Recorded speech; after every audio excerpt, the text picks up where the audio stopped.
Vamos a ir arrancando.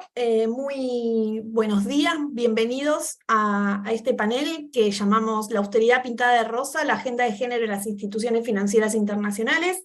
Mi nombre es María Julia Liosov, trabajo en la Fundación Ebert en Argentina, y esta es una actividad que estamos organizando en conjunto con la Asociación Civil por la Igualdad y la Justicia, ASIG, el Centro de Estudios Legales y Sociales, el CELS, y también desde el Espacio de Trabajo Fiscal para la Equidad, el ETFE, que es una red de académicos, investigadores, investigadoras y organizaciones que trabajamos en temas vinculados a la fiscalidad y a la justicia fiscal.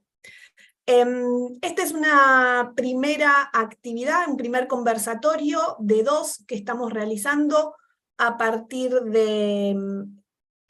de las discusiones que se están llevando, que se llevaron la semana entre el 9 y el 15 de octubre, la semana pasada, en Marruecos, en Marrakech, donde el Fondo Monetario Internacional y el Banco Mundial organizaron sus reuniones anuales, que son las reuniones anuales de estas instituciones, son actividades en donde se congregan, se reúnen autoridades del Banco Central, de distintos países, los ministros de Finanzas y de Desarrollos, ejecutivos del sector privado, miembros de distintas organizaciones de la sociedad civil, también académicos y académicas, en fin, diversos actores sociales en los cuales se encuentran para discutir la agenda económica que se plantea desde estos organismos. Por supuesto, la agenda está planteada desde estos organismos y no existe tanto espacio para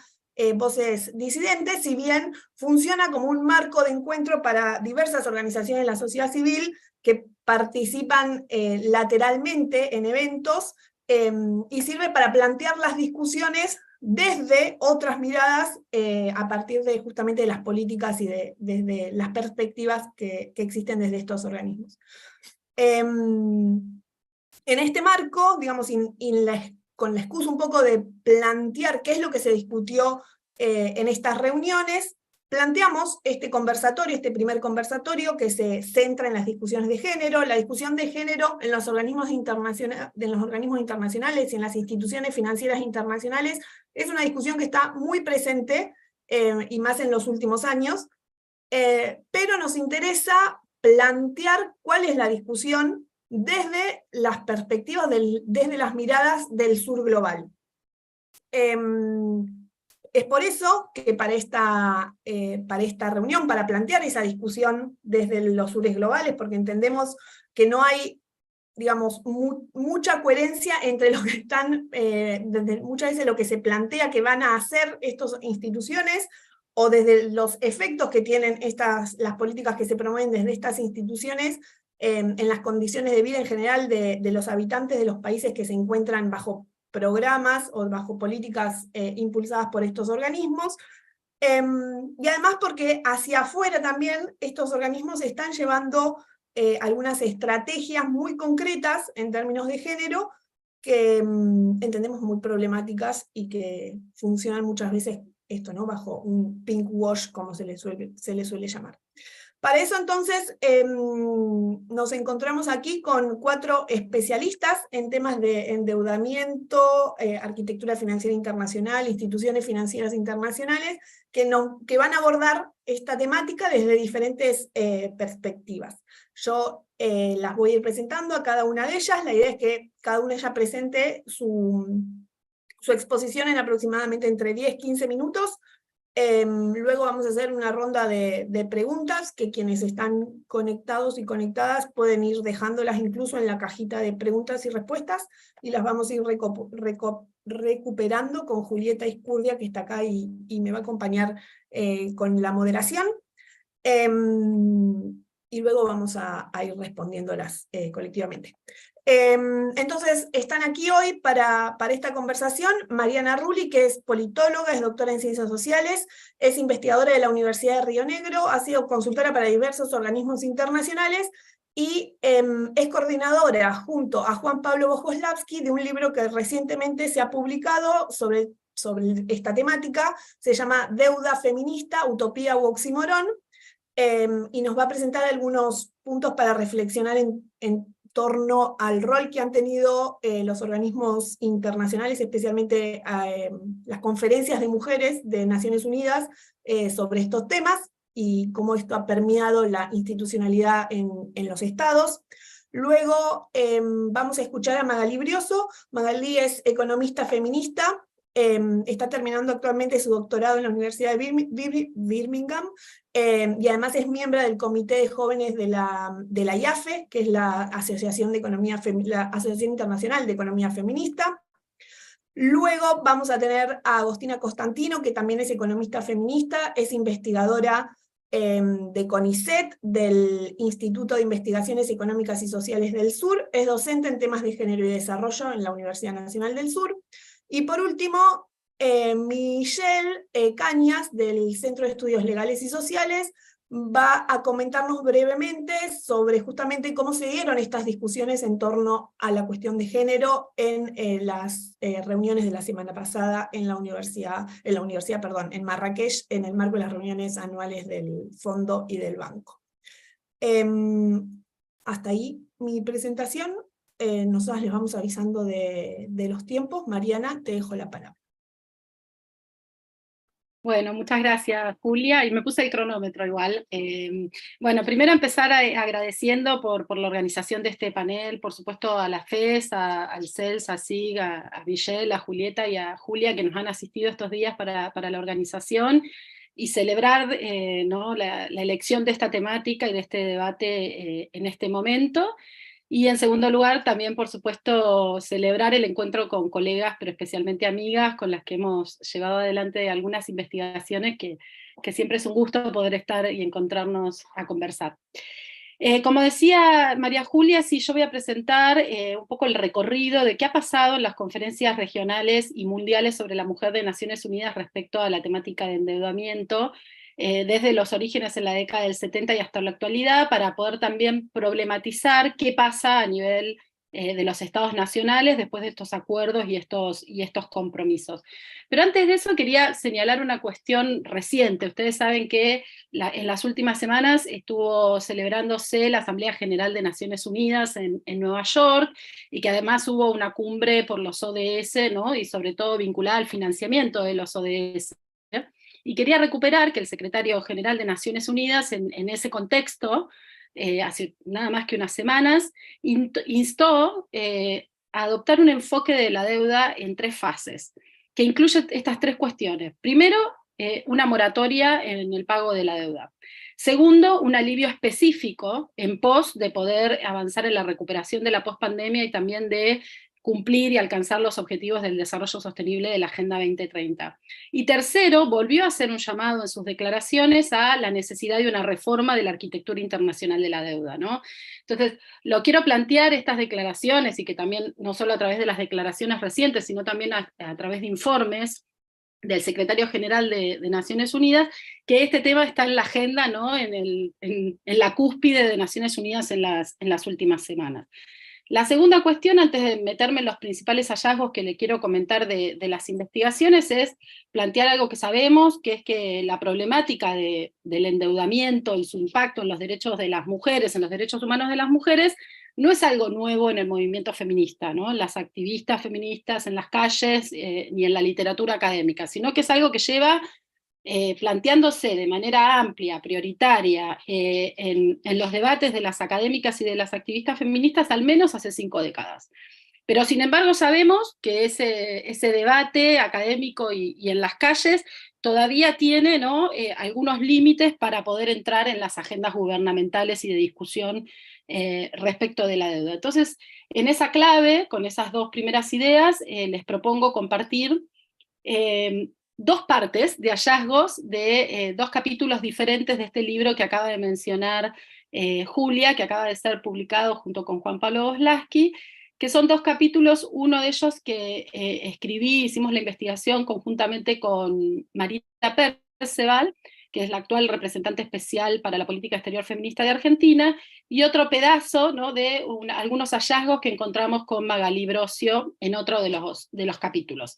Y el primero de ellos tiene que ver con poder rastrear qué se han dicho en el seno de Naciones Unidas en las conferencias, como les decía, mundiales y regionales sobre la mujer, que ustedes saben que si bien desde el 46, casi con la creación de Naciones Unidas, se había creado la comisión, la conocida CSW, ¿no? La Comisión sobre la Condición Jurídica y Social sobre la Mujer, que sesiona todos los marzo, ¿no? Si bien se había creado ese órgano como el órgano internacional intergubernamental que trata los temas vinculados a la igualdad de género, sabemos que desde el 75 se han celebrado conferencias mundiales sobre la mujer. La primera en México, y la última, la plataforma de Beijing, ¿no? La conferencia de Beijing, que dio como resultado la plataforma y que la CSW todos los años y cada 5 años va haciendo un monitoreo. Pero también tenemos en nuestra región algo que es muy importante, que es la Conferencia Regional sobre la Mujer, que se viene celebrando desde el 77, y que la última fue el año pasado en Buenos Aires, más o menos en esta época, en noviembre del año pasado. Y esta Conferencia Regional sobre la Mujer es muy importante y es única en el mundo a nivel regional, y ha generado una serie de compromisos muy importantes que lo que hicimos en este capítulo con Marita Perceval es armar un corpus de estos compromisos que incluyen los compromisos de las conferencias mundiales y los compromisos o estrategias o consensos, los nombres que se han ido dando en diferentes conferencias, que constituyen lo que llamamos la agenda regional de género, ¿no? Y que son esos compromisos que, si bien no son vinculantes, son los que los estados del mundo en las conferencias mundiales y de nuestra región han acordado. Y una de las cosas que encontramos es que no se había hecho un rastreo, una investigación de qué habían ido diciendo los estados en estos espacios internacionales y regionales acerca de la temática de deuda. Entonces hicimos la investigación y yo les quiero contar muy rápidamente algunos hallazgos respecto de esto, porque por supuesto que desde los 70 se han venido diciendo muchas cosas en estas conferencias, que no se ven reflejadas después, como decía, en lo que pasa después en los estados a nivel nacional. Entonces les decía, primero quería hacer algunas reflexiones respecto a las conferencias mundiales. La primera se celebra en México, la última conferencia en Beijing, en 1995, y contarles que hemos agrupado esos documentos, ese corpus de documentos de acuerdos y compromisos en dos grandes etapas respecto a las conferencias mundiales. La primera, que va desde México, como les decía, en el 75, hasta el 85, que fue la tercera conferencia en Nairobi. ¿Qué encontramos en ese corpus? Bueno, encontramos muchísimas cosas respecto a las cuestiones vinculadas a la economía y el impacto en los derechos de las mujeres, pero sobre todo en este periodo se va a dar, digamos, que las demandas que planteaban las feministas y que planteaban también sobre todo los estados que en ese momento todavía se llamaban subdesarrollados, ¿no? O se mencionaban, se conocían así, estaba vinculado a la importancia de promover un nuevo orden económico internacional, ¿no? ¿Se acuerdan de esa discusión de los 70? Porque planteaban que esta injusta, esta asimétrica organización de la economía internacional perpetuaba las desigualdades, pero específicamente las desigualdades y la situación de pobreza sobre las mujeres. Entonces este gran grupo de primeras 3 conferencias, en realidad lo que vamos a encontrar no es tantas menciones a la vinculación de la deuda con los derechos humanos de las mujeres, pero sí la injusta y asimétrica organización, ¿no?, de la economía mundial. Entonces, en la primera conferencia en México, que Alda Facio hace como una clasificación muy buena sobre las conferencias, y ella plantea que la de México tiene una estrategia declarativa, más que nada, ¿no? Porque se va a declarar el diseño de las Naciones Unidas entre el 75, para la mujer entre el 75 y el 85, pero sobre todo va a ser clave para la aprobación posterior de la CEDAW. Piensen que México fue 75, la CEDAW es 79, ¿no? Entonces va a ser clave en ese sentido. En esa conferencia de México va a ser muy interesante la disputa que se va a dar entre las mujeres de los llamados países ricos y las mujeres de los países tercermundistas, ¿no?, que principalmente eran las de América Latina, y sobre todo quiero señalar, a propósito de esta convocatoria desde la sociedad civil, lo que se empieza a dar, ¿no?, en los márgenes de las conferencias, ¿no? Lo que se empieza a dar en los márgenes de la conferencia, que es afuera de donde sesionaban los estados. En México estuvo lo que se conoció como la tribuna, y en donde las discusiones de las mujeres que venían de la sociedad civil y las activistas eran mucho más acaloradas, ¿no? Y tenían que ver sobre todo las mujeres tercermundistas planteando esto que decía recién, ¿no? Cómo la injusta organización de la economía a nivel mundial tenía un impacto en los derechos de las mujeres. Sigue Copenhague en el 80, que Alda Facio dice, bueno, tuvo un carácter evaluativo, porque de alguna manera evaluó lo primero que había pasado, pero no deja de ser importante porque se había sancionado CEDAW ahí nomás, ¿no? Pero las cuestiones vinculadas a las desigualdades económicas de las mujeres, lo que se planteaba era lo mismo, que seguían vinculadas al subdesarrollo de los países, que a su vez era un subproducto, y dice textual, del imperialismo, el colonialismo, el neocolonialismo y las relaciones económicas internacionales injustas. Eso encontramos en los documentos del 80. Sigue Nairobi en el 85, y esta va a tener un carácter estratégico, Nairobi según Alda Facio, porque sobre todo se puso un énfasis especial en mencionar los derechos económicos, sociales y culturales de las mujeres. Y además va a ser muy importante porque en Nairobi se presenta que 64 estados habían adherido a través de una ceremonia especial a la CEDAW, y que ya Cuba y Guyana habían ratificado la CEDAW, ¿no? Y esto es importante, ¿por qué? Porque después de Nairobi en el 85 va a venir la Conferencia de Viena de Derechos Humanos de 1993. Y si bien no es una conferencia sobre la mujer, es importante destacarla, y poniéndola en contexto, ¿no? Los inicios de la década del 90, consenso de Washington, ¿no? El triunfo de las ideas neoliberales y de las políticas vinculadas a estas ideas neoliberales de implementación de reformas estructurales, etcétera, que después seguramente Agostina va a ampliar mucho más sobre esto, pero Viena fue muy importante respecto de los derechos de las mujeres, primero porque se reconoció la violencia contra las mujeres como una violación de derechos humanos. Segundo, porque se incorpora los derechos humanos de las mujeres en las actividades de Naciones Unidas. Y tercero, porque se hace un llamado a fortalecer CEDAW y al protocolo facultativo, ¿no? Y a la necesidad de tener un protocolo facultativo. Pero esto va a dar un pie central a lo que va a ser Beijing. Nosotros sabemos que la plataforma de acción de Beijing es la plataforma más progresista, de avanzada respecto, ¿no?, de lo que han acordado los estados a nivel mundial respecto de los derechos de las mujeres.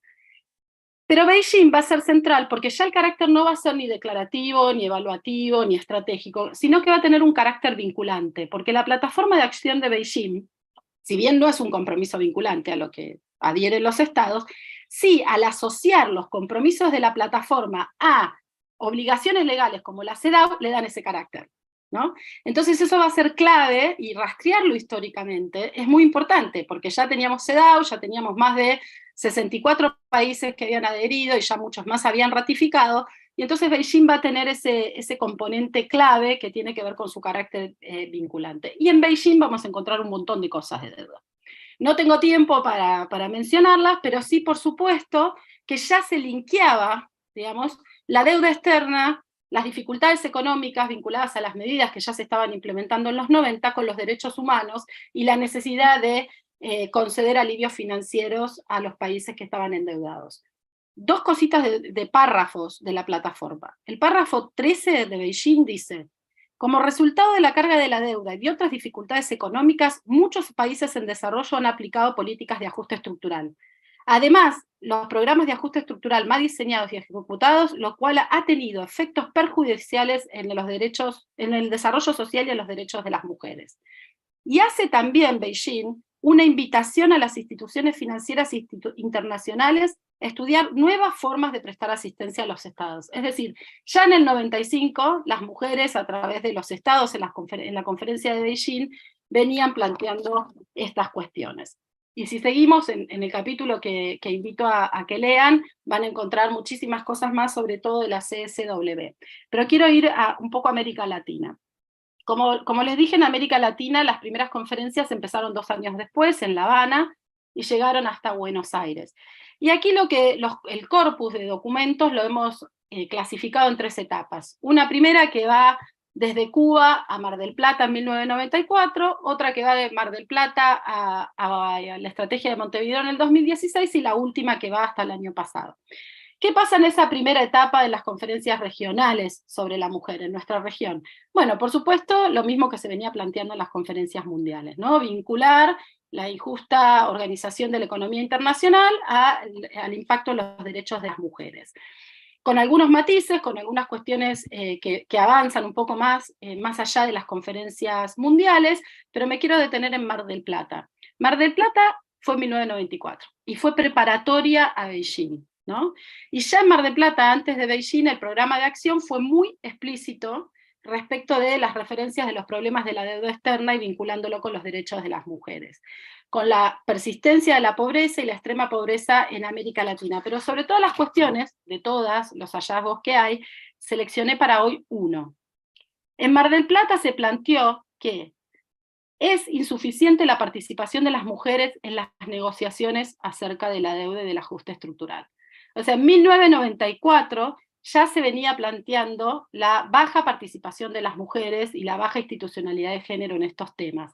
¿Y por qué lo digo? Porque el 94 no es un año menor, porque hacía 2 o 3 años que se había sancionado la ley de cupo en Argentina, que fue pionera, y que se iba a empezar a avanzar en lo que es la jerarquización de la institucionalidad de género y la participación política de las mujeres.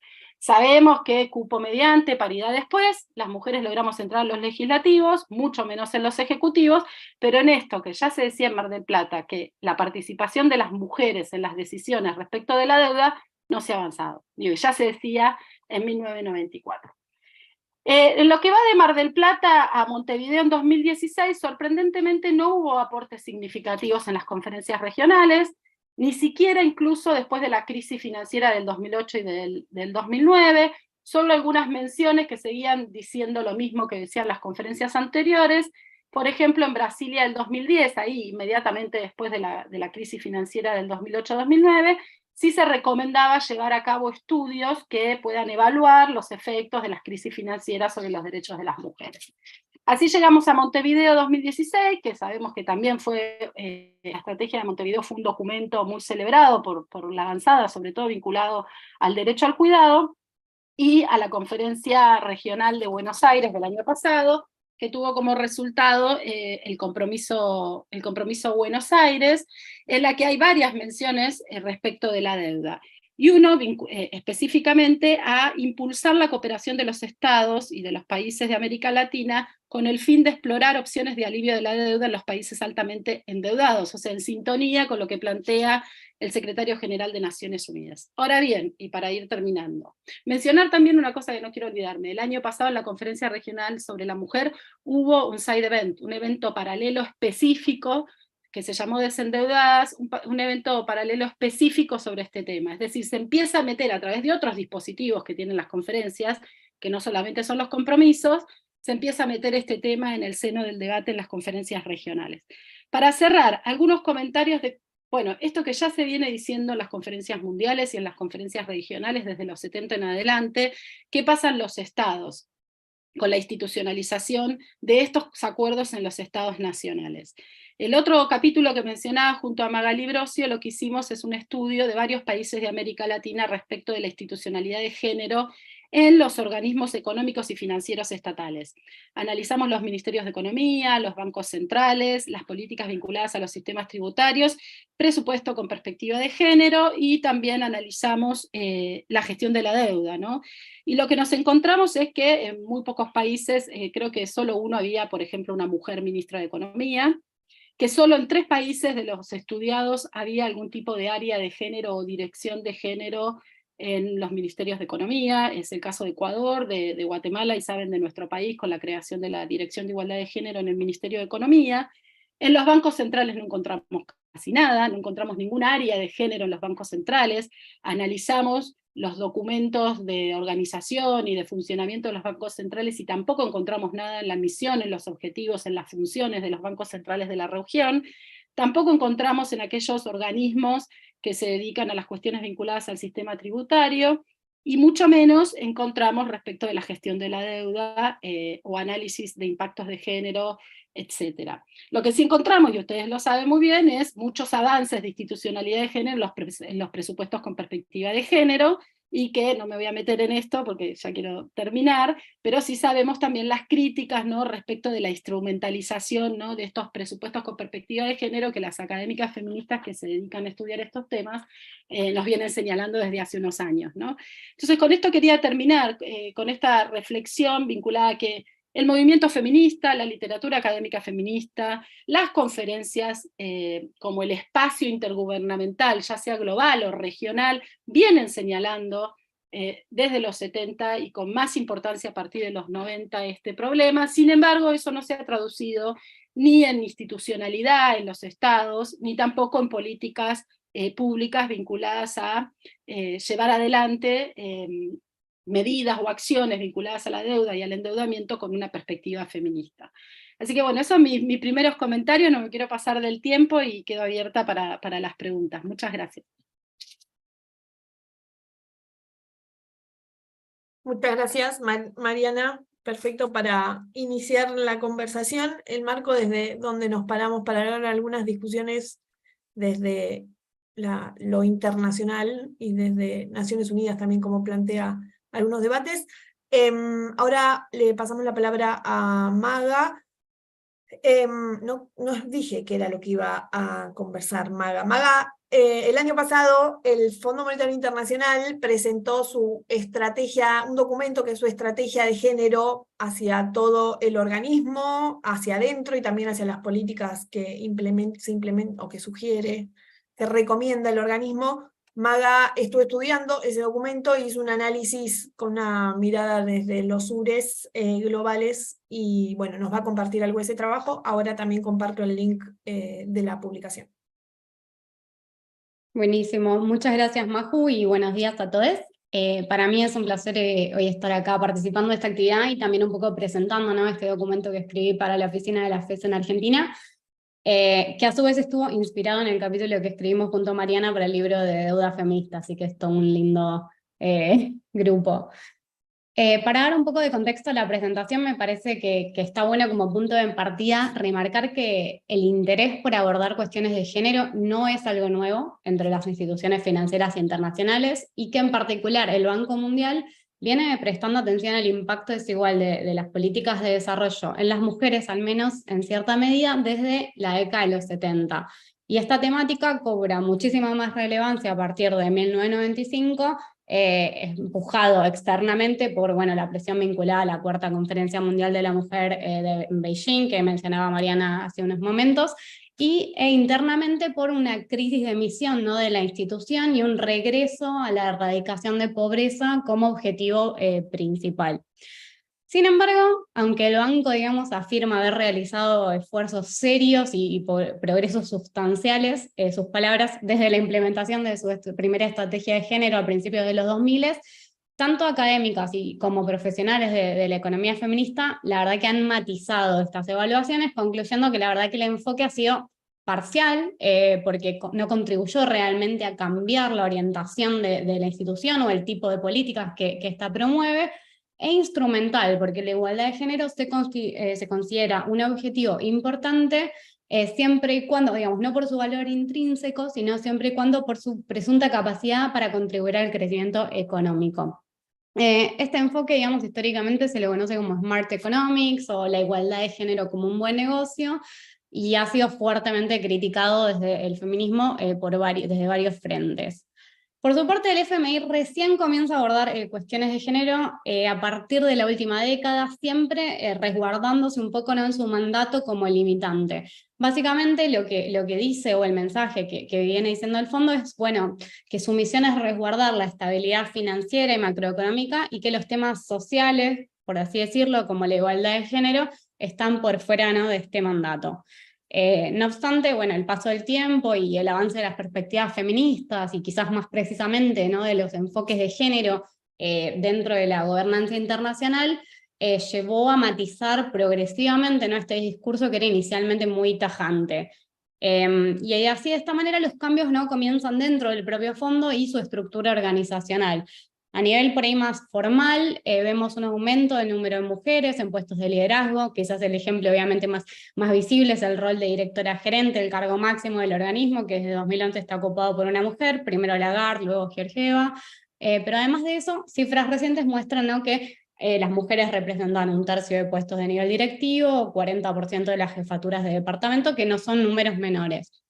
A su vez, y quizás más importante, es que vemos un surgimiento, ¿no?, progresivo de unidades y roles específicos de género dentro de lo que es la maquinaria institucional del FMI. Ahora bien, a pesar, ¿no?, de que estos pequeños cambios fueron importantes pasos iniciales, la realidad es que la adopción, ¿no?, de la estrategia de género que les contaba a nivel institucional, que se dio a julio de 2022, es realmente un hito histórico, porque representa no solo el reconocimiento explícito de las conexiones que existen entre las brechas o las desigualdades de género y la economía, sino también de las implicaciones que esto tiene para el trabajo que realiza específicamente el FMI. Entonces, hablemos un poco por ahí de qué dice concretamente, ¿no?, esta estrategia. En términos generales, la estrategia busca incorporar el enfoque de género en las actividades centrales o nodales del fondo, que serían supervisión, financiamiento y desarrollo de capacidades. Es muy importante destacar que esto no implica de ninguna manera una expansión del mandato que les comentaba previamente, ya que las cuestiones de género solo se van a abordar cuando éstas sean macrocríticas. Es decir, cuando se considere que abordar las desigualdades de género es crucial para garantizar la estabilidad macroeconómica y financiera de un país. Esto no es algo completamente nuevo, es un recurso que viene utilizando el fondo con temáticas varias, desde la corrupción, el cambio climático, y lo que hace es un poco expandir su área de intervención, al menos en lo discursivo, sin que esto realmente implique formalmente, ¿no?, un reconocimiento de la expansión de su misión, ni tampoco, ¿no?, de su forma de entender el sistema económico, por decirlo de alguna manera. A primera vista uno podría pensar, bueno, qué bueno que después de tantos años, ¿no?, que desde que la economía feminista se insiste que aplicar políticas macroeconómicas ciegas al género es perjudicial para mujeres y diversidades, finalmente una institución como el fondo haya hecho un clic y esté tratando de hacer algo. Sin embargo, la noticia, ¿no?, sobre la adopción de esta estrategia fue recibida con cautela e incluso diría rechazo por buena parte del activismo y de la academia feminista, porque no es la primera vez que una institución financiera internacional pregona que está lista para abandonar sus posturas, digamos, más tradicionales o ortodoxas, pero al final los cambios que vemos son simplemente discursivos o incluso diría cosméticos, y se vuelve siempre a las mismas dinámicas usuales, pero con un sombrero nuevo, por decirlo de alguna manera. Solo para señalar algunos de los problemas que desde los movimientos feministas, digamos, identificaron de manera muy temprana en la actual estrategia de género del FMI, podemos mencionar, en primer lugar, el tema del expertise o la experticia. El fondo de manera muy abierta dice no tener expertise en el área de género, pero a pesar de eso no muestra ningún interés en incluir, digamos, expertas o expertos en género, ni mucho menos economistas feministas, sino que su plan es tener lo que se llama economistas fungibles, que es un término que usa el FMI siempre como opuesto a la figura especialista. Entonces son macroeconomistas con conocimientos generalizados quienes van a estar encargadas de implementar esta estrategia de género, pero aún más preocupante es que, como decía previamente, el FMI tiene pretensiones, ¿no?, de dar apoyo en la formación de capacidades, lo cual genera bastantes preguntas de si no tienen esas capacidades a nivel interno, ¿cómo van a generarlas a nivel nacional? Aún más preocupante para mí es el uso discrecional, ¿no?, de esta idea de lo macrocrítico, para decir cuándo y cómo intervenir. Como decía previamente, no tenemos una instrucción muy clara de cuándo corresponde que el fondo actúe o no actúe, para cuándo es macrocrítico. Tenemos esta idea de cuándo es crucial para la estabilidad macroeconómica y financiera, que es un lenguaje lo suficientemente flexible como para básicamente dejar a criterio del staff cómo y cuándo aplicar políticas de género, lo cual de nuevo se refuerza, digamos, lo problemático, porque estamos hablando de staff que no está formado en la temática. Y por último está el tema de las condicionalidades, que es quizás, digamos, el más preocupante, y vale la pena remarcar que tampoco hay acuerdo dentro del FMI de si efectivamente se deben incluir cuestiones de género dentro de las condicionalidades de los acuerdos de préstamos que se hacen con países. De todas maneras, la adopción de la estrategia deja la puerta abierta, y esto es bastante problemático, ¿no?, porque obviamente no queramos que los gobiernos nacionales mejoren en el ámbito de la igualdad de género. Eso es algo que queda pendiente en todos los países, tanto del sur como del norte, pero la verdad es que deja la puerta abierta para que el FMI pueda usar a la desigualdad de género para avanzar en su propia agenda, que no es la misma que la de las mujeres y diversidades. Creo que más allá de estas críticas puntuales, que no son nada menores, de todas maneras el gran elefante, ¿no?, en la habitación es si un enfoque sensible al género es compatible de alguna manera con la teoría de cambio, ¿no?, y las actividades del fondo. Y en particular desde los movimientos feministas y desde la economía feminista quizás en particular, se ha demostrado sistemáticamente cómo las medidas de austeridad, que son todavía muy prominentes en los acuerdos de préstamo del FMI, afectan de manera desproporcionada y negativa a mujeres y diversidades, exacerbando, ¿no?, aún más las desigualdades de género.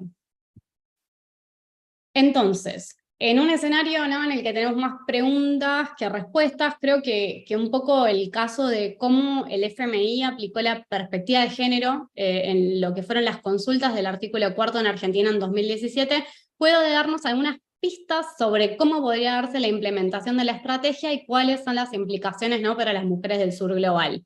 Para explicar brevemente la terminología, si bien la supervisión, ¿no?, de países es un proceso continuo, generalmente implica una reunión anual entre el personal del FMI y los y las representantes, ¿no?, de los países miembros para poder discutir en estas instancias de manera integral las políticas que se implementaron en el periodo y evaluar el desempeño económico y financiero.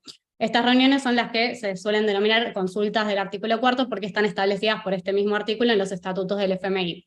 Entonces, en el marco de las reuniones del artículo 4 en 2017 entre Argentina y el FMI, los miembros del personal del FMI llevaron a cabo por primera vez un intento de aplicar un modelo económico, y con esto me refiero a un modelo econométrico, calibrado específicamente para Argentina con el fin de evaluar, ¿no?, el impacto potencial de diferentes medidas en 3 variables clave: el crecimiento económico, la desigualdad de ingresos y la participación de las mujeres en la fuerza laboral formal.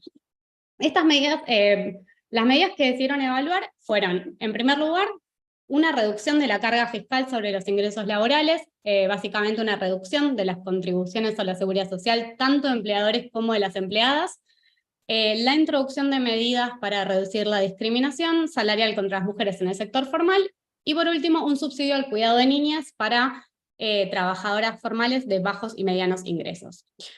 Lo que no está nada claro es por qué eligieron estas 3 medidas y no otras medidas que aparecen dentro del mismo reporte. Por ejemplo, el reporte empieza diciendo, como muchos otros reportes, una recomendación de reducción del empleo público, pero esta medida no se sometió a esta evaluación sobre cómo sería el impacto de género. Además de eso, la aplicación, ¿no?, del modelo en estas 3 medidas encontró que, si bien había efectos positivos en los 3 casos, es esta última que mencionaba, la del subsidio de cuidados para niñas, la que tenía mayor potencial de promover simultáneamente el crecimiento económico y la generación de ingresos públicos, mientras contribuía, ¿no?, a reducir las brechas de género, en especial en términos de ingreso.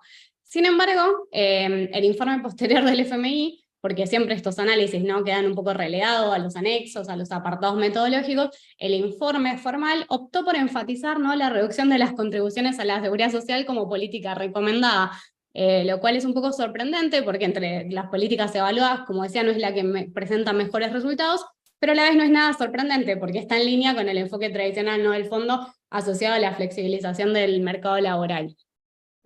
Por lo tanto, creo que esta experiencia muestra un poco que el uso del modelo termina siendo, ¿no?, extremadamente discrecional y parece más que nada centrarse en justificar políticas que fueron previamente definidas, en lugar de realmente ser una ayuda para elegir las mejores políticas por su potencial redistributivo.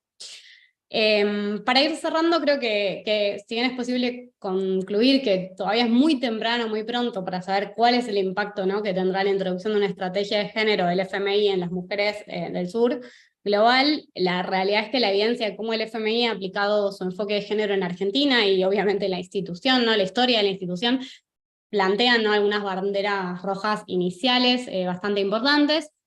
Y si bien simbólicamente, ¿no?, la adopción de la estrategia de género representa un reconocimiento indudable entre las conexiones entre el género y la economía, y es un punto de partida importantísimo, no parece realmente que el FMI esté dispuesto a revisar sus propias teorías o prácticas económicas. Y esto abre la puerta a que el FMI pueda usar su poder sobre los países endeudados, utilizando a las mujeres como excusa para entrometerse en la soberanía política y económica de estos países, imponiendo su agenda que, tenemos motivos para pensar, no tiene demasiados puntos en común con la agenda de los movimientos feministas.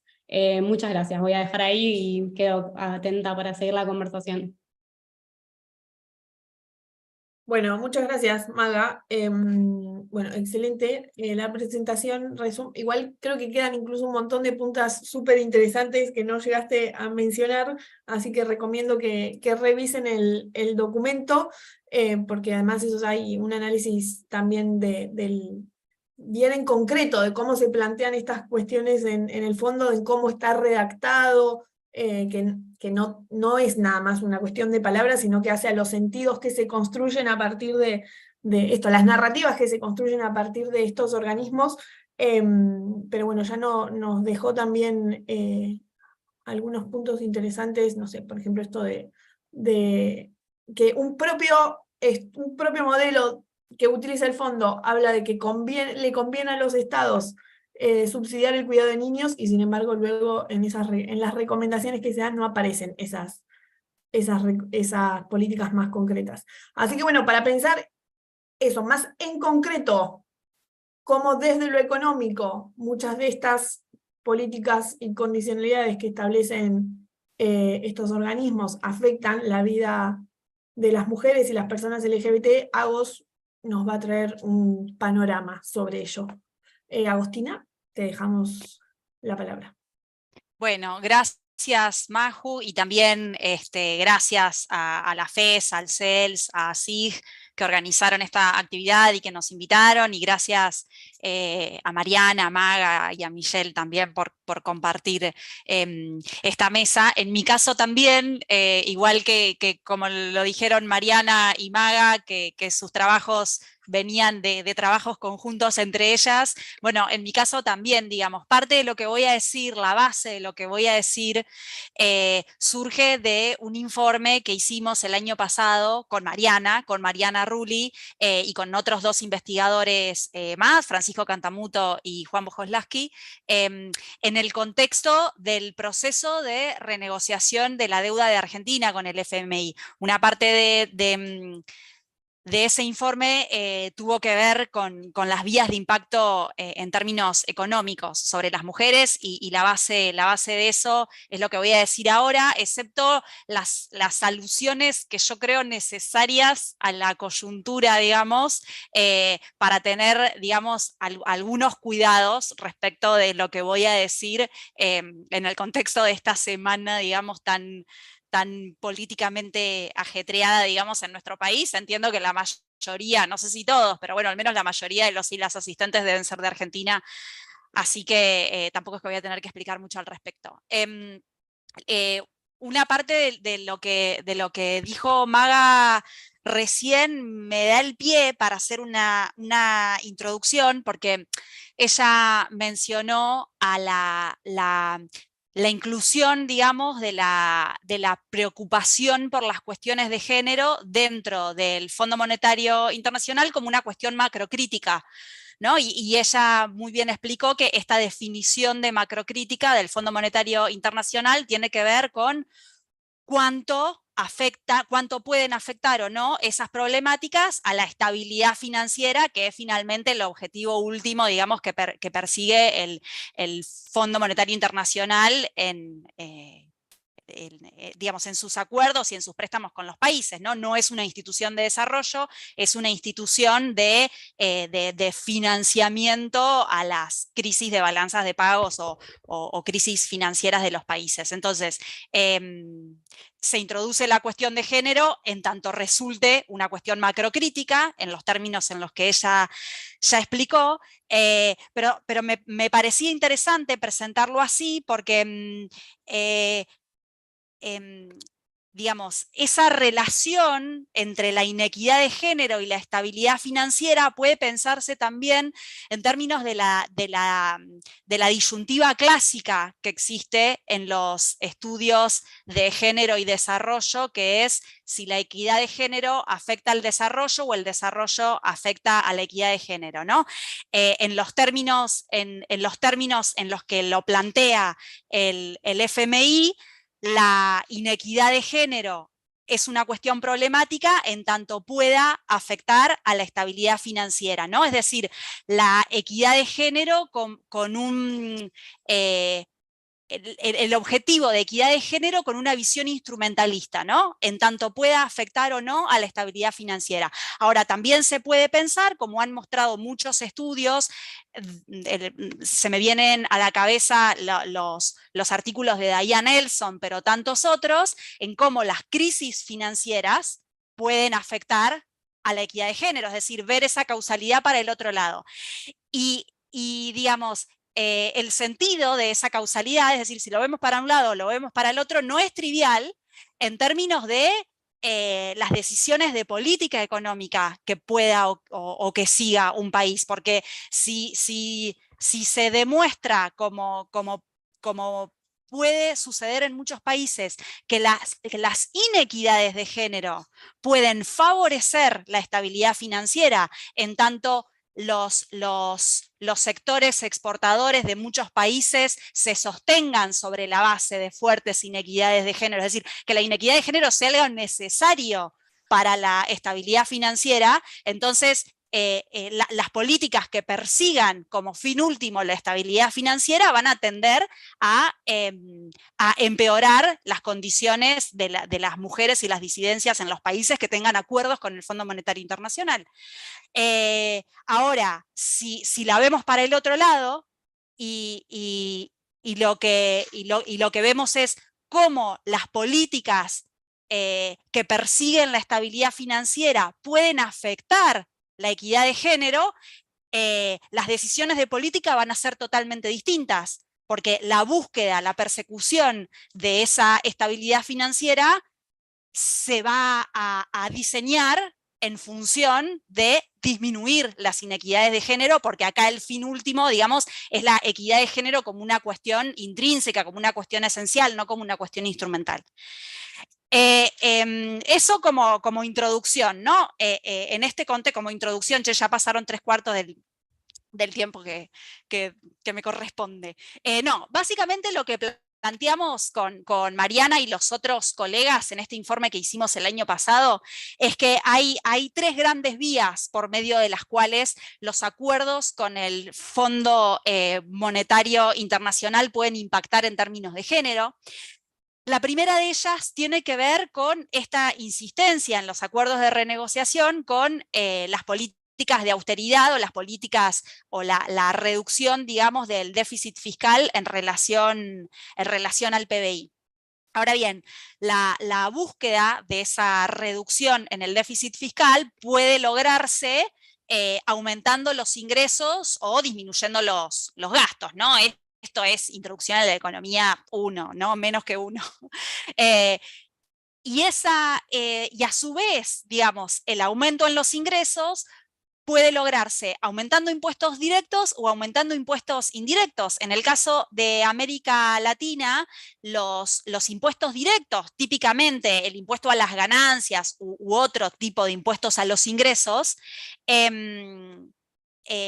que son los más progresivos, no solo en términos de ingresos, porque a medida que aumentan los ingresos de las personas, aumentan también las alícuotas que las personas pagan, sino que también son progresivos en términos de género, porque como sabemos, digamos, existe el fenómeno de feminización de la pobreza, que lo que hace es que las personas, dentro de las personas de más altos ingresos haya una mayor proporción de varones, mientras que dentro de las personas de menores ingresos haya una mayoría abrumadora de mujeres. Eso se vio también en el caso de Argentina durante la pandemia con el impuesto a las grandes fortunas, digamos, donde más del 90% de las personas que pagaron ese impuesto fueron varones, digamos. Eso muestra, digamos, que las dueñas de las grandes fortunas en Argentina son varones. Como decía, en América Latina este impuesto, que es un impuesto beneficioso, progresivo, digamos, en términos de ingresos, en términos de género, explica más o menos la mitad de la recaudación en promedio para toda América Latina, mientras que en los países desarrollados se explica 3/4 partes de la recaudación, ¿no? Casi la totalidad de la recaudación. Es decir, tienen estructuras tributarias mucho más progresivas. Mientras que los impuestos indirectos, es decir, los impuestos a las cosas, típicamente en el caso de Argentina, el IVA, que es un impuesto regresivo en términos de ingresos, pero también en términos de género, porque recae más sobre las personas de menos ingresos, que son las mujeres, que además son las que más se hacen cargo de los gastos del hogar y demás, explica en América Latina la otra mitad de la recaudación, mientras que en los países desarrollados explica un cuarto de la recaudación, ¿no?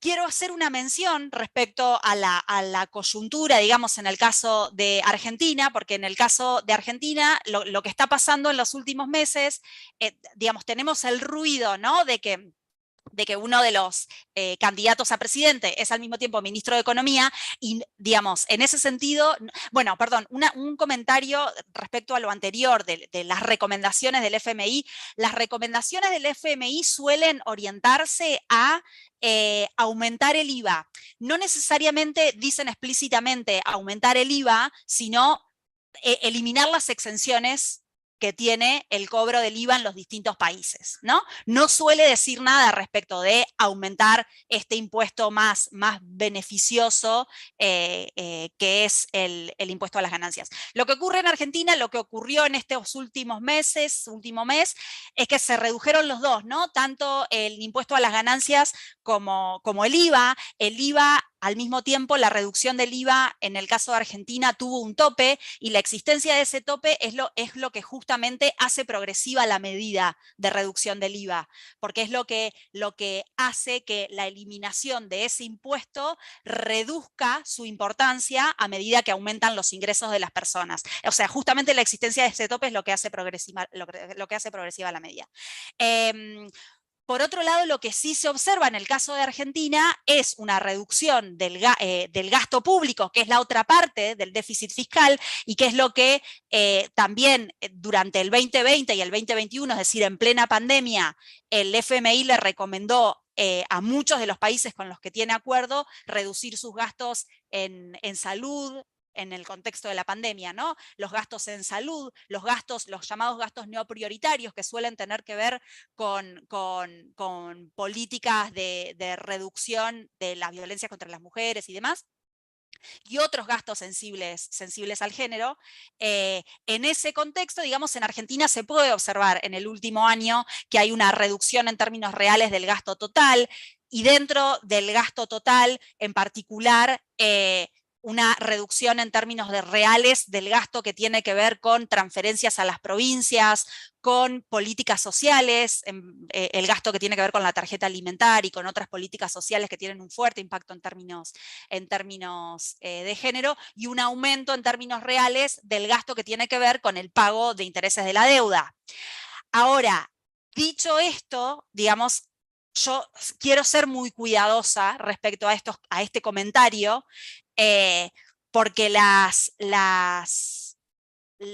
alternativas con posibilidades reales de ganar las elecciones este domingo no plantean algo distinto, ¿no?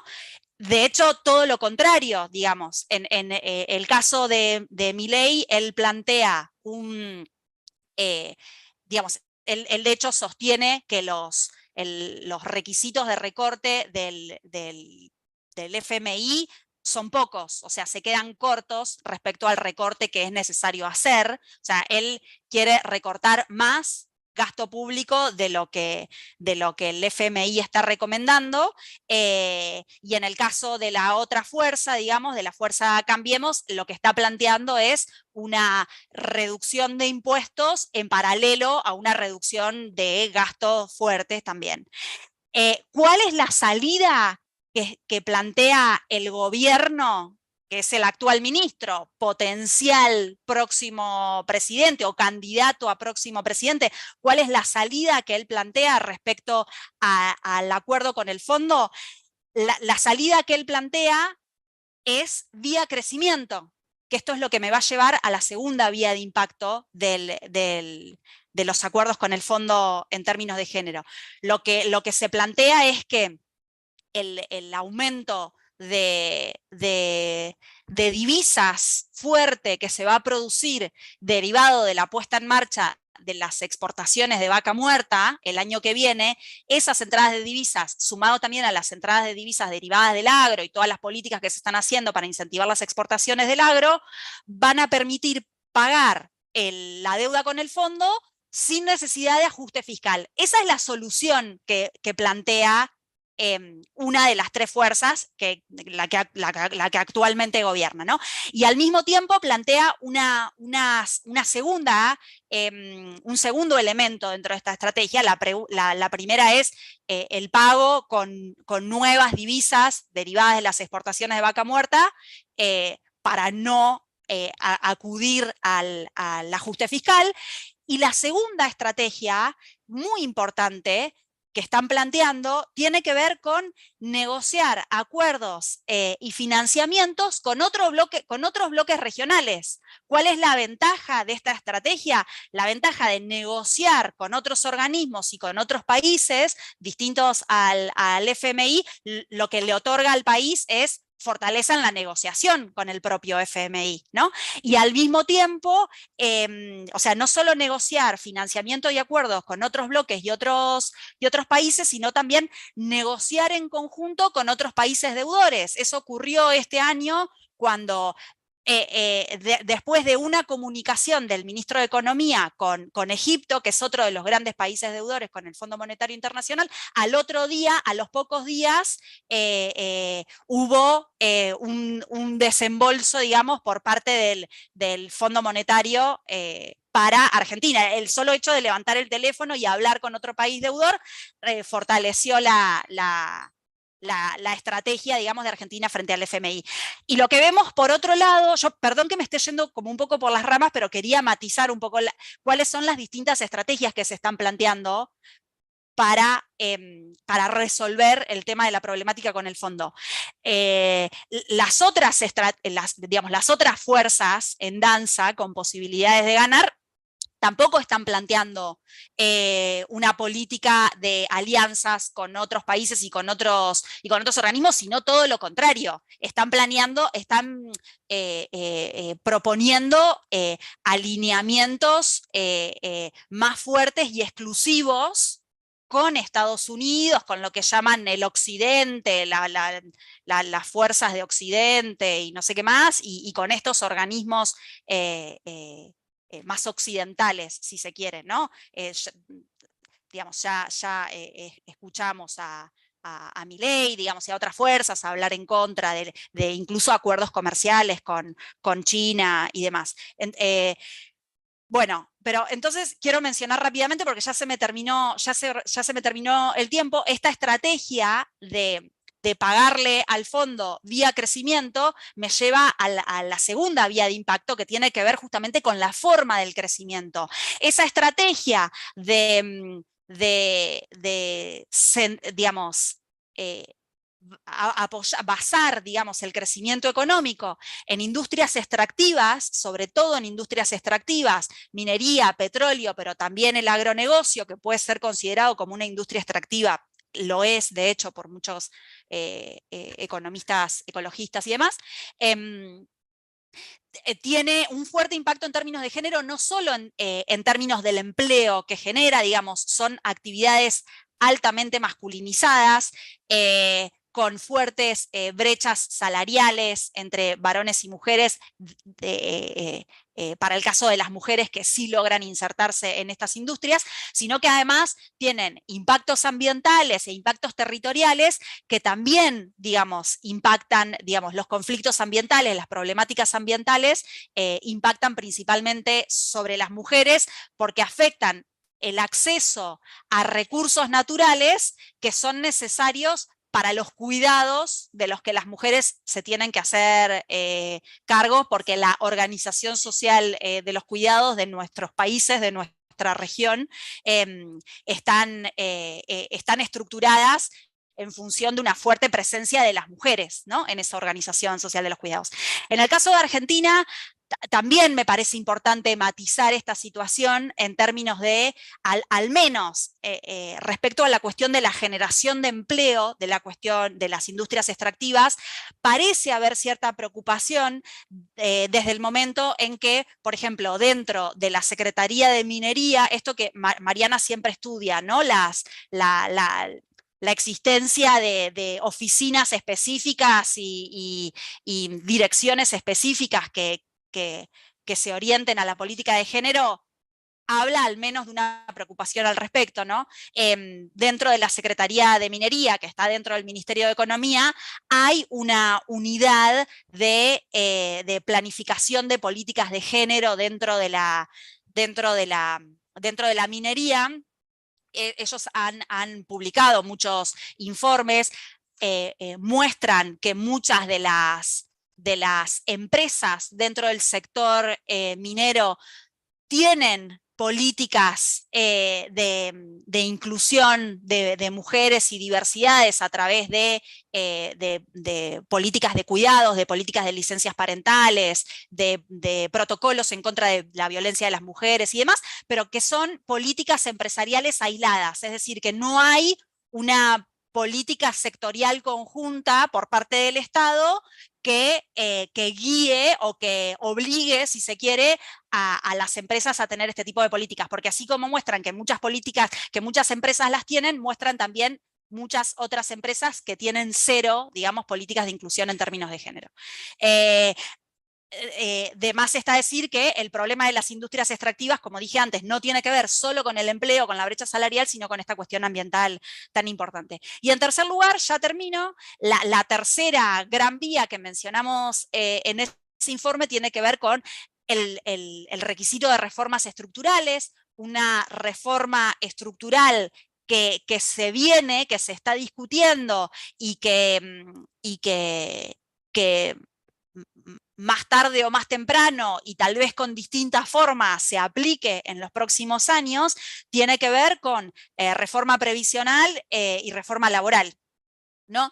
Y bueno, como sabemos también dentro de las personas adultas mayores, la mayor parte de las personas adultas mayores son mujeres, la mayor parte de las personas que cobran pensiones o jubilaciones mínimas son mujeres, entonces todas las políticas que afecten, digamos, los ingresos de las personas que cobran jubilaciones mínimas o pensiones, va a impactar directamente sobre las mujeres. Y en el caso de la reforma laboral, también, ¿no? Buena parte de la inserción laboral de las mujeres tiene que ver con insertarse en sectores informales, así que esas potenciales políticas pueden llegar a tener impactos también. Gracias.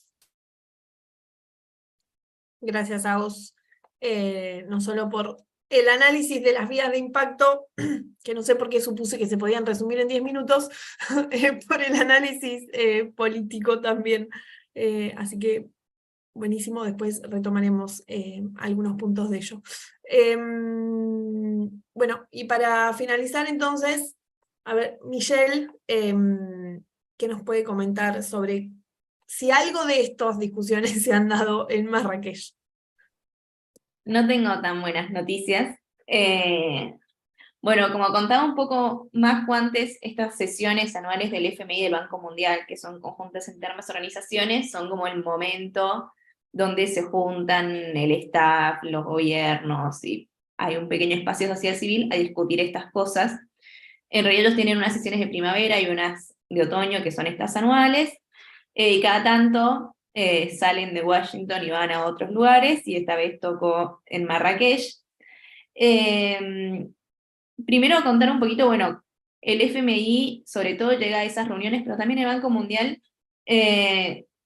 con un poco una idea de, bueno, hay que volver a nuestra misión inicial, ¿no? Que es algo que también varios países están diciendo, como el FMI se está ocupando demasiado de otras cosas que escapan a su misión principal de generar esta estabilidad macroeconómica, y es necesario que se vuelva a esta noción, sobre todo también respondiendo a muchas demandas de cancelación de deudas o de cambios en la arquitectura financiera internacional. Dicen, bueno, no, El FMI no puede ser un banco de desarrollo, es necesario que el FMI preste bien y preste para las cosas para las que tiene que prestar, entonces no se pueden andar cancelando las deudas, ni se puede andar haciendo nada de ese estilo, porque además tenemos que cuidar mucho cuál es el rating que tienen tanto el FMI como el Banco Mundial. Nos repitieron un montón que el Banco Mundial tiene AAA de rating crediticio,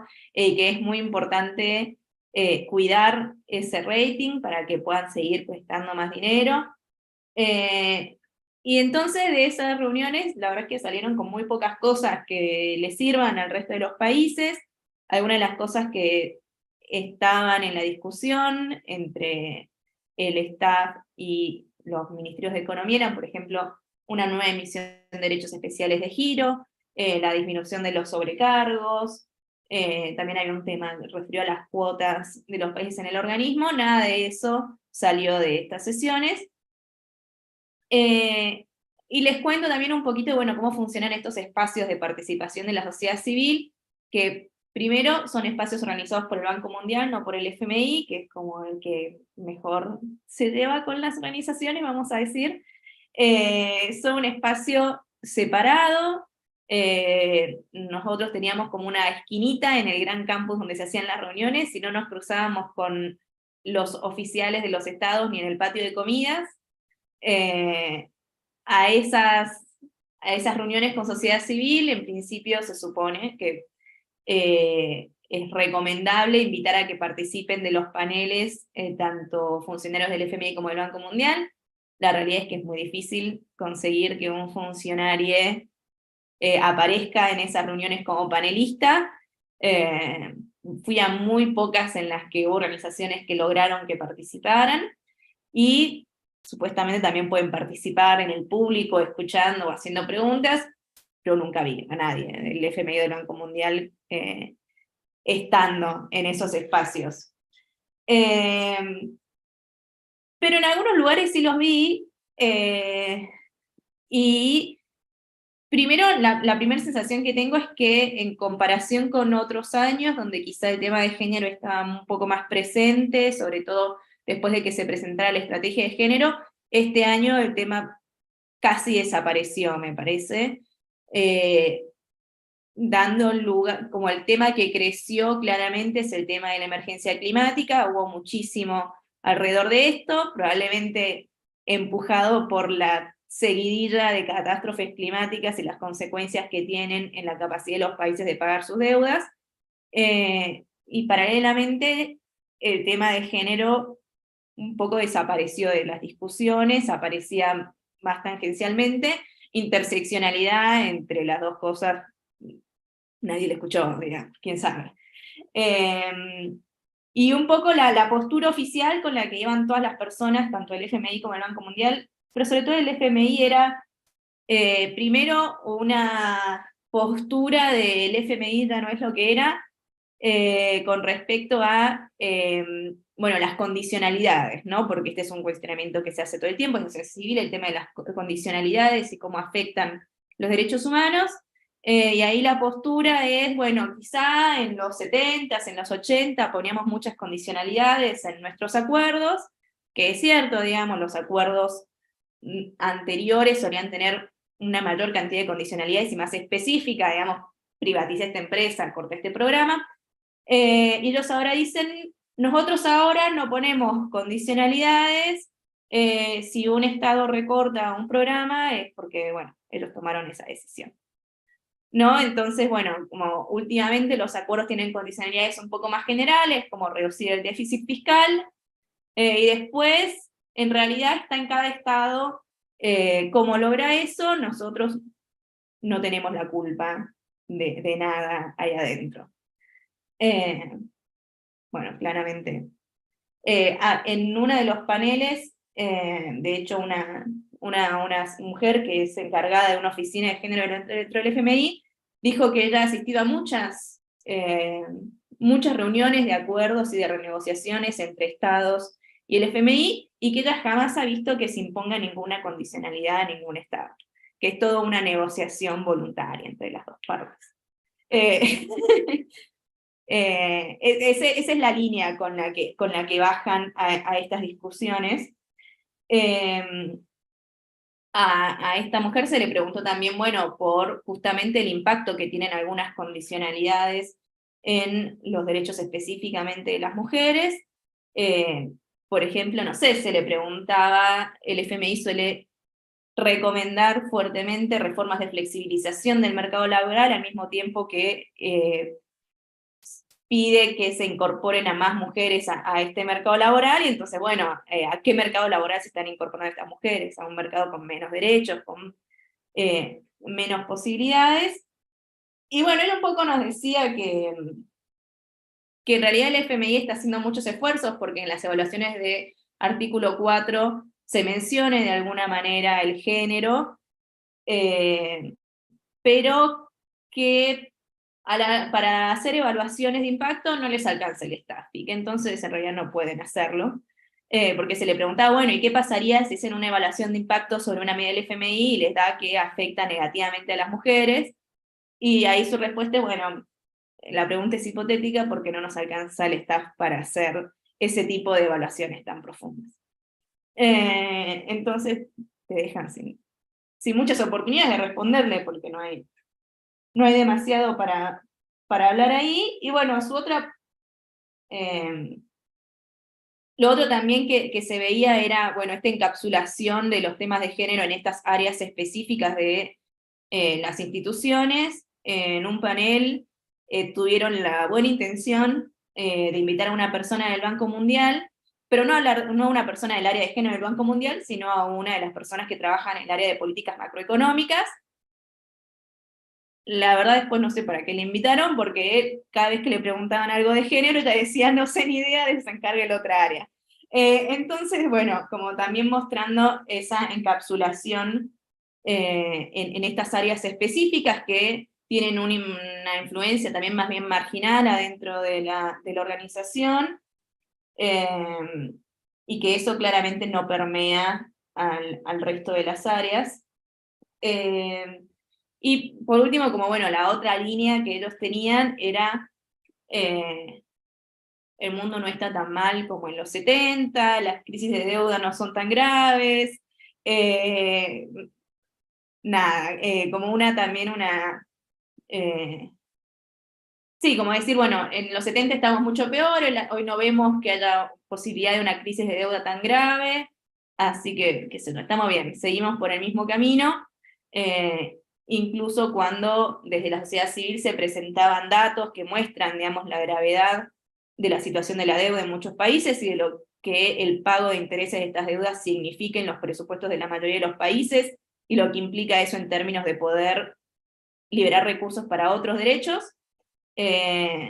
A muchos activistas de la sociedad civil que fueron con esos datos le dijeron que esos datos estaban mal. Así que la discusión es más bien cerrada alrededor de eso, y creo que justamente también el tema de género un poco desapareció de estas discusiones, quizá también como en competencia con otros asuntos que nos importan, perdiendo un poco de terreno quizá con el tema de la crisis climática. Eso. Así dejamos un ratito para preguntas. Bueno, muchas gracias, Michelle, la verdad, muy esclarecedor y con muchas novedades sobre las discusiones. Me parece que vino muy bien la actualización, y también de mi lado varias sorpresas. Nos quedan 10 minutitos nada más. No sé si no tenemos preguntas en la caja de preguntas y respuestas. No sé si alguien del público tiene alguna pregunta que podamos responder brevemente. Tenemos el compromiso de terminar 1:30 porque algunas compañeras tienen que correr hacia dar clases. Y si no, podemos pasar a Julieta, que puede retomar algunas de las ideas que fueron surgiendo, como para ir cerrando. No quiero apresurarme, por ahí si aparece algo. Sí, lo que podemos hacer es esperar un minutito, y si no, arranco el cierre, reflexión, y les damos igual este rato para quienes quieran, si quieren sumar ahí preguntas. Sí, de paso les voy comentando que ahí dejé en el chat la publicación de Maga sobre el FMI y su estrategia de género, una buena noticia para las mujeres del sur global. Y también dejé el link del podcast del CELS, el precio de la deuda, va a ser el link a la web del CELS, desde ahí pueden acceder al podcast.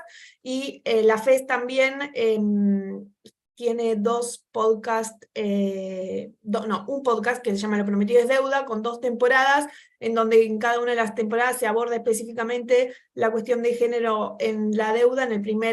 En el segundo link sería en términos más generales, y en el primer link que dejé Dicen que no se específicamente ve, Maju, sobre tal el vez lo fondo. compartiste solo a No las se ve. panelistas. Sí, Capaz que creo las que solo fue como a los Disculpen, panelistas. ahora paso todo sí, puse anfitriones y panelistas, mil disculpas. Ahora Claro, voy a host pasar and todo panel, al sí, exacto. chat, no me había dado cuenta.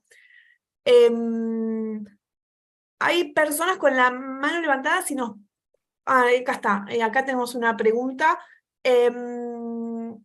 de Ezequiel Stoyerman. Dice, ¿qué estrategias les ocurren para ampliar al público que esté al tanto de estas cuestiones y hacer incidencia en generar un cambio en la actitud de las instituciones financieras internacionales? En línea con lo que mencionó Michelle, ¿hay otros actores a sumar? Muy buena pregunta.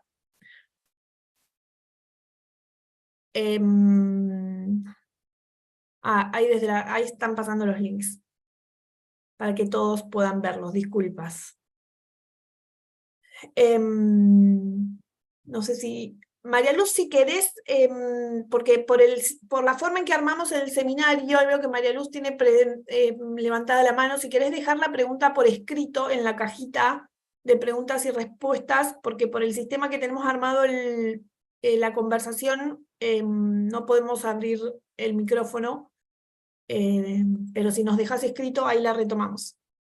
Ok, perfecto. No, fue un error. Bueno, entonces esa pregunta, a ver quién quiere tomarla. Si tuviéramos la respuesta para esa pregunta. Puedo decir lo que nosotros desde el CELS estuvimos intentando, que no es tampoco una respuesta, pero, y creo que también es lo que intentan las compañeras que están acá, y muchas veces estos temas de la deuda, y otros temas también, como los temas de política fiscal, parecen temas crípticos que suceden ahí en la macroeconomía, a los que nadie que no tenga 2 doctorados en una universidad de afuera puede acceder. Entonces, creo que algunos de los esfuerzos que hemos hecho van por el lado de intentar hacer esos temas un poco más accesibles y mostrar que en realidad son temas que nos conciernen a todos y en los que todos tenemos algo para decir, sobre todo porque estas políticas tienen impactos muy, muy concretos en los derechos de las personas y en el acceso a estos derechos, en particular el tema que nos concierne ahora en las mujeres, y que por lo tanto es un tema del que todos tenemos que hablar y del que todos podemos hablar, porque por esto justamente estos impactos concretos que tiene, pero muchas veces cómo se conecta justamente este tema tan de la macroeconomía con este impacto en derechos también es un poco oscuro. Entonces, nada, esos esfuerzos también por mostrar estas conexiones me parece que son útiles. Respecto a la segunda pregunta, porque ahí hay una segunda pregunta que dice si hay posibilidades de que quienes paguen la deuda sean quienes aprobaron la fuga de esos fondos prestados. No entiendo, Lucía, si es una pregunta retórica o literal, porque es muy difícil, digamos, que eso suceda. Hay que digamos, yo no soy abogada, ¿no? Pero entiendo que tendría que judicializarse todo el proceso y probarse un montón de cosas para que las personas que aprobaron el acuerdo, bueno, o sea, fácticamente lo veo muy difícil. Sí que quien sea que gane las elecciones va a hacer o a intentar una renegociación, digamos, de esa deuda, digamos, y las características que tenga ese proceso de renegociación va va a determinar sobre quiénes va a pesar más o menos el pago de esa deuda, ¿no? Que es un poco lo que intenté resumir en mi exposición. Sí, yo quiero agregar un poco un comentario respecto a la primera pregunta de qué hacer o qué estrategias. Bueno, por supuesto fortalecer la narrativa de la conexión, ¿no? Yo lo que es la conexión entre deuda y derechos humanos en general y en especial y en particular de las mujeres y las diversidades.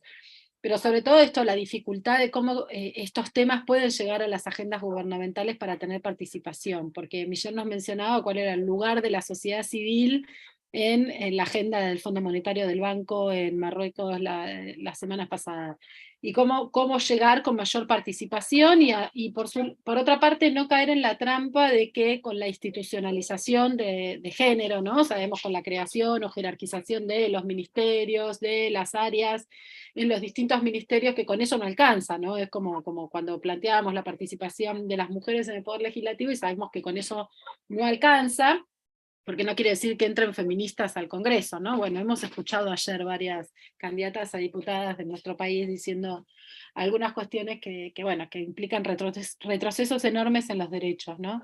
Pero sí creo que es muy importante defender esa institucionalidad y pedir aún más, sin caer en esa trampa de la instrumentalización, ¿no? De que, bueno, como tenemos el área de género, tenemos, ¿no?, como nuestro cuarto propio al fondo del pasillo, o como, y bueno, y ahí está la puertita en el fondo del sindicato, de la universidad, del Ministerio de Economía, o donde sea, o por el contrario, correr otros riesgos que tienen que ver con, bueno, no sé si recuerdan ese cuadro, lo decía Ana Laura Rodríguez Gustá, de las escaleras de Escher, o quizás los más jóvenes Harry Potter, ¿no? Las escaleras de Harry Potter que van para todos lados, suben y bajan, etcétera, que también es otra de las problemáticas vinculadas a la institucionalización para garantizar que estos temas lleguen a la agenda pública, y que al final son un montón de organismos en los distintos ministerios y en los distintos espacios, que no son el cuarto propio, pero son un montón que no se sabe a dónde van y a dónde suben y bajan. Entonces, creo que hay que avanzar en eso con el cuidado de no pintar de rosa esa institucionalización de género,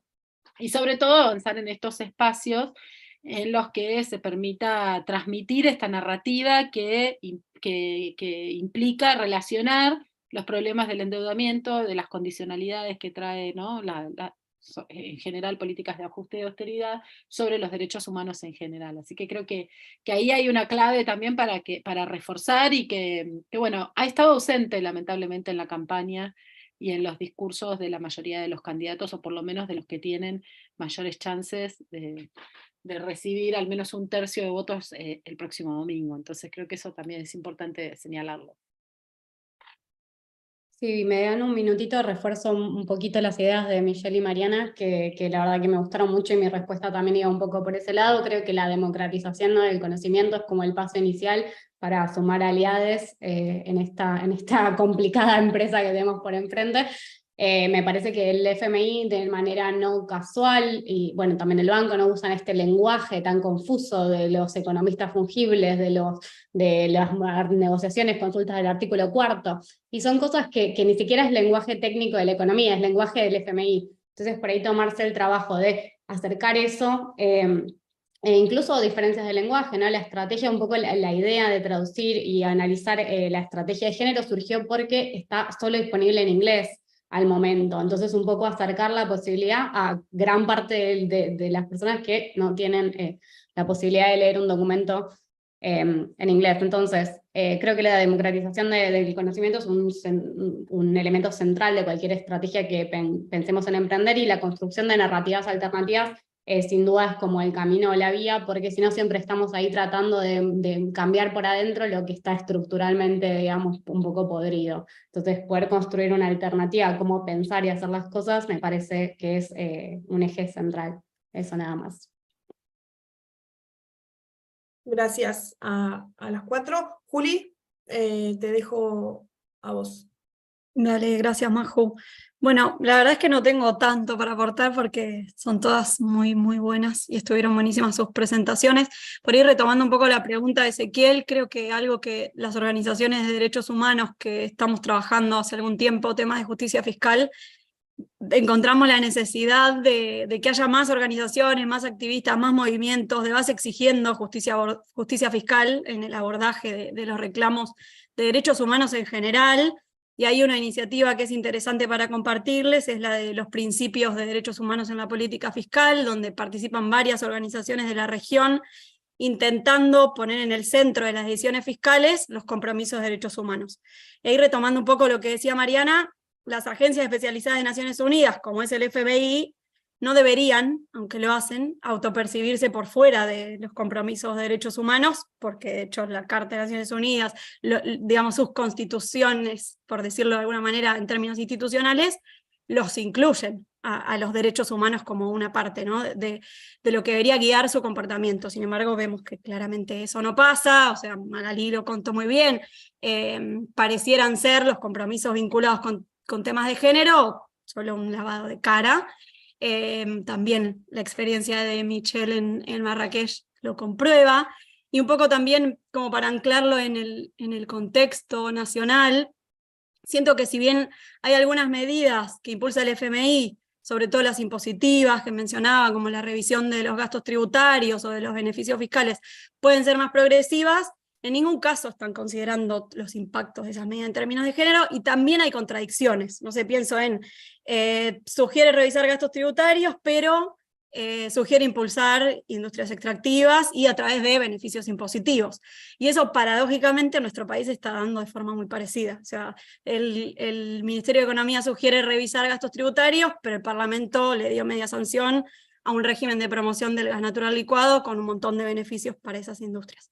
Digo, y ahí la consideración de los impactos de ese tipo de medidas, en general, socioambiental, económica, no está tenida en cuenta, muchísimo menos en las cuestiones de género, que creo que además en este contexto estamos como en un momento de que hay que sostener cosas que parecían haber sido conquistadas y se diluyen un montón muchas de esas banderas. Creo que va un poco por ahí, que seamos más organizaciones, más personas comprometidas con hacer más democráticos estos debates también, y hacerlos más accesibles, y ser conscientes de que las instituciones financieras internacionales, las empresas, como no solo los estados tienen compromisos en materia de derechos humanos, y hay que encontrar la manera de hacerlos cumplir, más allá de sus complejidades, es lo que nos llevamos un poco de este debate.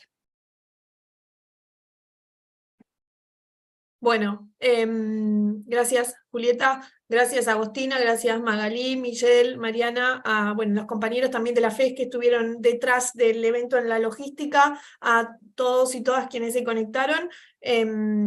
Nos interesaba mucho, más allá de esto, del contexto político argentino actual, y que el endeudamiento en Argentina claramente es un tema central de nuestra discusión, y lo va a seguir siendo por muchos años más.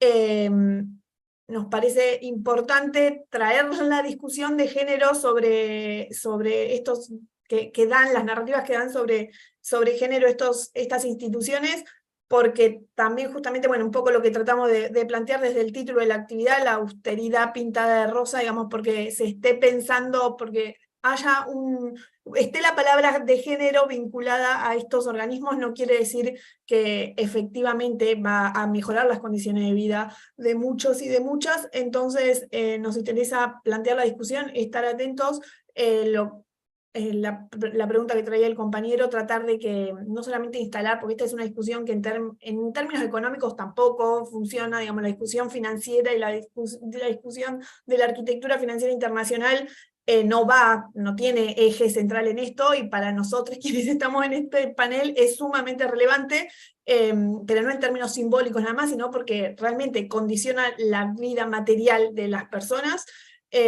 Así que muchas gracias por conectarse, y seguimos con las discusiones sobre esto. Muchas gracias a todos. Bueno, muchas Gracias a gracias. ustedes. Muchas gracias. Un abrazo.